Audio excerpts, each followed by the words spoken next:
Ndilinde ngam ndikucacisele. Izigqibo sukuzithathela kuba umbone ndichophe ecaleni kwendlela. Hleze ndithi kanti xa undijonga uzibonele umntu owakhule ngongantweni engeva kwaye nasezidlebeni. Akunjalongo ekhaya kukho nto sasingenayo, nto nje ndakhutshwa yintswelathanda.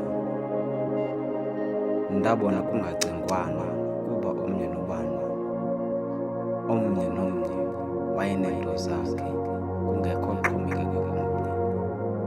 Ngoko loo nto yadala ukungavisisani. Nam ndabakhetha ukuthula, yiyo loo nto ngalo lonke ixesha undibona ndichophe ecaleni kwale ndlela. Ndibalwe zinqwelo kuba zindicingise emva ekhaya, hlobo eli ezazininzi ngakhona. Phambi kokuba zifike kwakunokuthula, sasibumbene, sasibumtyana ithunga umhla nezulu. Ngalo lonke ixesha sasindawonye. Kodwa kwathi